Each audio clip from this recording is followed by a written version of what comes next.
like a buttercup. You're a Barbie doll. Show them all what I'm made of. Strut down the hall. Won't stop till I get enough. Welcome back, everybody, to another deep dive. Tonight, we are going to be dissecting a Carabao Cup quarterfinal match that was absolutely bonkers.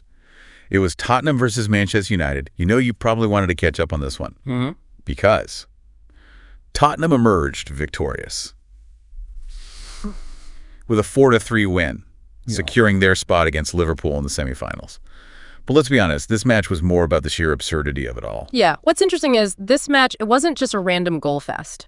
You know, it actually exposed some deep-rooted inconsistencies from both these teams this season. Okay, I'm intrigued, so let's unpack that. Yeah. What happened on December 19th, that made this match such a perfect example of their inconsistency. Okay, so picture this. The score is 3-0. Tottenham are in the lead, and everyone thinks they're sailing smoothly to the semifinals. A 3-goal lead in football. I mean, that's a massive advantage. The leading team usually shifts to a more defensive strategy, you know, trying to protect their lead, while the trailing team, they're forced to take more risks, leaving themselves vulnerable at the back. Right. So Tottenham had this comfortable cushion, and then what? Did they completely fall apart? Pretty much. Both goalkeepers had an absolute shocker. I mean, we're talking drop balls, missed catches, the kind of errors you'd expect from, you know, amateurs. not seasoned professionals. I'm picturing the fans in the stands right now. Just the groans during the cheers as the momentum shifted with each blunder. Can you give us some specific examples of these goalkeeping howlers? Oh, there were plenty. Tottenham's Fraser Forster. Twice he fumbled the ball at his feet, gifting Manchester United 2 easy goals. And then there's Manchester United's Altay Bandier, letting Son's corner kick sail right over his head. For Tottenham's 4th goal, it was a comedy of errors. Yeah. It does make you wonder, though, how do these players, who are at the top of their game, make such basic mistakes in these high-pressure situations? Is it purely psychological? It's complex. There's definitely the psychological pressure of a big match, the weight of expectations from fans, even the fear of making a mistake can, you know, become a self-fulfilling prophecy. But there's also decision-making under duress, physical fatigue playing a part. Even the weather conditions on the day can affect a goalkeeper's performance. So it's a combination of factors, all colliding at the worst possible moment. It wasn't just the goalkeepers, though, right? There were defensive issues across the board. Absolutely. Former Manchester United captain Gary Neville was scathing in his criticism of Lisandro Martinez's defending. For one of Tottenham's goals, he called it wimpish, which, from Neville, is pretty much the harshest criticism you can get in this match. It exposed defensive frailties in both squads, and it raises some crucial questions. Do these teams lack depth in their defenses? Are there tactical issues that need to be addressed? These are the questions that will be keeping both managers up at night. Yeah. And it brings us back to that idea of inconsistency. They have these moments of brilliance, and then these lapses in concentration that cost them dearly. So while there were these glaring errors, was there anything positive to take away from this match? Were there any individual performances that really stood out? Oh, absolutely. Dominic Solanke was on fire for Tottenham, scoring 2 of their 4 goals. Now that's interesting because if I recall correctly, Solanke used to play for Liverpool. That adds an extra layer of intrigue to that upcoming semifinal clash, doesn't it? It's almost like a revenge narrative waiting to happen. It certainly does, these individual narratives. You know, they add a whole other dimension to the game. Speaking of intriguing narratives, one player who was notably absent from this match was Manchester United's star striker, Marcus Rashford. This was his 2nd no-show in a row, and it sparked a lot of speculation. Yeah, I was wondering about that. What's the deal with Rashford's absence? Is he injured? Or is there something more going on behind the scenes? Well, there have been whispers of contract disputes and rumors of discontent. Some are suggesting that his absence might be linked to these off-field issues, potentially affecting team morale. It's hard to say for sure, but it's certainly a factor worth considering. It definitely raises questions about the dynamics between star players and their managers. How much power do these players really wield? And how do these off-field dramas impact what happens on the pitch? This is where it gets really fascinating. It is. And to add fuel to the fire, Manchester United's manager Ruben Amorim insisted that benching Rashford wasn't a mistake, stating that it was purely a tactical decision. Now, whether that's the whole truth or just a clever way to deflect attention from potential internal conflicts, it's anyone's guess. It's a classic case of reading between the lines, isn't it? So we've got these Dramatic goalkeeping errors, defensive vulnerabilities exposed, a star player mysteriously absent, and a manager adding to the intrigue with his cryptic comments.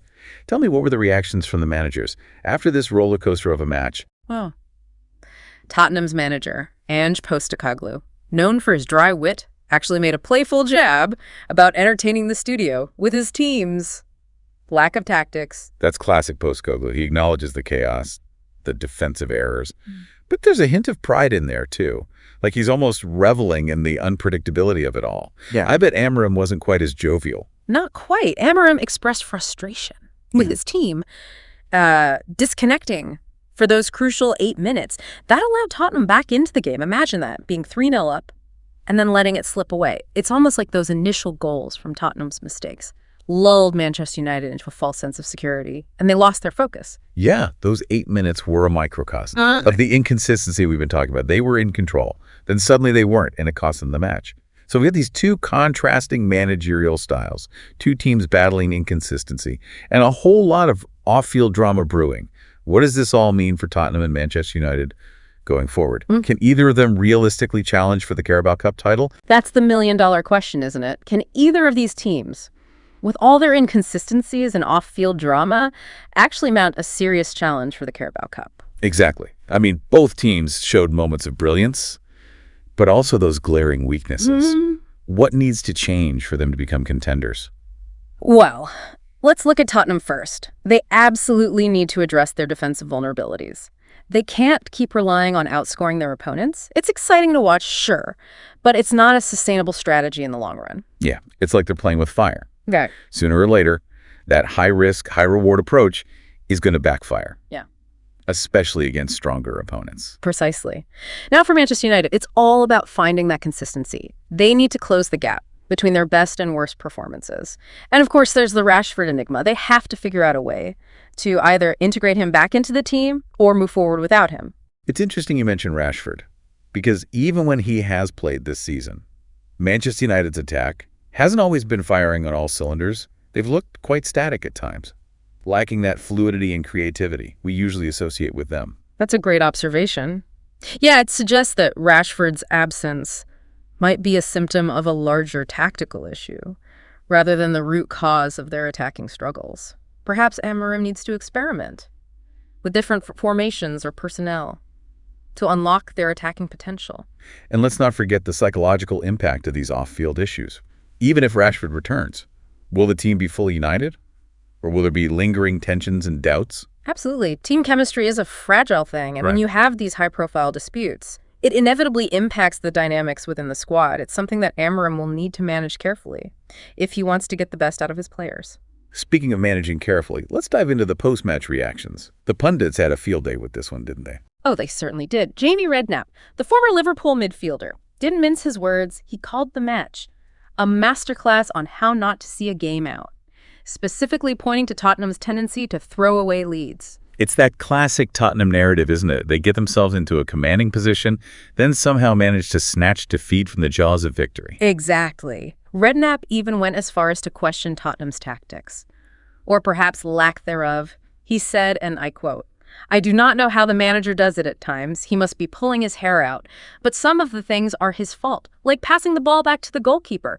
Forster is the worst player on the pitch with the ball, so stop giving it to him." That's a pretty brutal assessment of Forster's abilities. It's almost like Redknapp is saying that Postecoglou's attacking philosophy is actually hindering the team because it exposes their weakest link.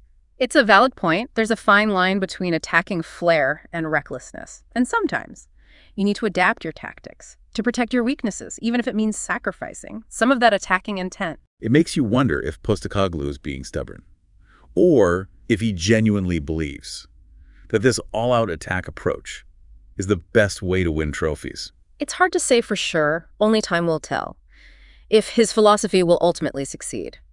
Now, Gary Neville, on the other hand, was fixated on the defensive errors, particularly Lisandro Martinez's part. In Tottenham's second goal, remember how he used the word wimpish to describe Martinez's defense? And yes, I remember. It was quite a harsh critique. But it does highlight the importance of mental fortitude in these high-pressure situations. One moment of hesitation, one lapse in concentration can be the difference between winning and losing. Absolutely. And it's not just about individual errors. It's about the team's collective mentality. Do they have the resilience to bounce back from setbacks? Do they have the belief to see out a game when the pressure's on? Those are the intangibles that often separate the champions from the pretenders. Yep. But let's be fair to both teams. There were moments of real quality amidst all the chaos. Didn't Jamie Carragher, the former Liverpool defender, have some positive things to say about Tottenham's performance? He did. He called Tottenham the most entertaining side in this league, adding that every time he watches them. It's a great game. And I think he's right. Tottenham might be frustratingly inconsistent, but they're never boring. There's a certain charm to their unpredictability. You never know what you're going to get when you watch them play. Exactly. But as much as we love the entertainment value, Carragher also highlighted a crucial point. Tottenham's tendency to throw away leads is becoming a pattern, and it's something they need to address if they want to achieve any real success. It's a double-edged sword, isn't it? Their attacking style is what makes them so exciting to watch, but it also leaves them vulnerable at the back. It does raise an interesting question. What's more valuable in the long run? Consistency, or the ability to produce moments of brilliance? Do you prioritize defensive solidity and risk sacrificing some of that attacking flair? Or do you embrace the chaos and hope that your attacking firepower will be enough to outscore your opponents? It's a dilemma that many managers face. It's a fascinating debate, and I think the answer probably depends on the specific team, the manager's philosophy, and the expectations of the fans. Absolutely. But what we can say for sure is that both Tottenham and Manchester United have a lot to figure out if they want to reach their full potential. This Carabao Cup quarterfinal was a microcosm of their larger struggles. Yeah, it was a roller coaster ride that encapsulated everything we've been discussing: brilliance, blunder, drama, and intrigue. But before we get ahead of ourselves, let's delve a little deeper into one of the most talked about aspects of this match, the ongoing saga of Marcus Rashford's absence. Yes, let's unpack that. What do we know so far, and what are the potential ramifications for Manchester United? So we've talked about Rashford's absence, in general terms, but what are the experts saying about this whole situation? Well, the pundits are having a field day with it, of course. Some are suggesting that Rashford's absence is a sign of a deeper power struggle between him and Amorim. The classic player versus manager clash. You have a young, ambitious manager trying to assert his authority, and a star player used to getting his own way. It's a recipe for fireworks. Exactly. And the post-match comments from Amorim only added fuel to the fire. Remember how he insisted that benching Rashford wasn't a mistake, stating that it was a tactical decision? Yeah, it almost felt like a challenge, didn't it? Like he was saying, I'm the boss and I'll decide who plays. But then again, maybe he's just trying to protect his player and keep the focus on the team's performance. It's hard to know for sure. That's the beauty of these situations. It's all speculation and interpretation, and until either Amorim or Rashford breaks their silence, we're left to connect the dots and draw our own conclusions. It's like a real-life soap opera unfolding in the world of football. But beyond the drama, what does Rashford's absence actually mean for Manchester United on the pitch? Well, tactically speaking, it's a significant loss. Rashford offers pace, directness, and the ability to stretch defenses. Without him, Manchester United's attack has looked predictable and easier to contain. That makes sense. They've been missing that element of unpredictability that makes them so dangerous. It's almost like their opponents know what to expect, which makes them easier to defend against. Precisely. And it's not just about Rashford's individual contributions. His absence also impacts the positioning and movement of other players. Bruno Fernandes, for example, has been forced to play in a slightly deeper role, which has limited his effectiveness in the final third. It's a domino effect. Yep. One change in the lineup can have a ripple effect throughout the entire team.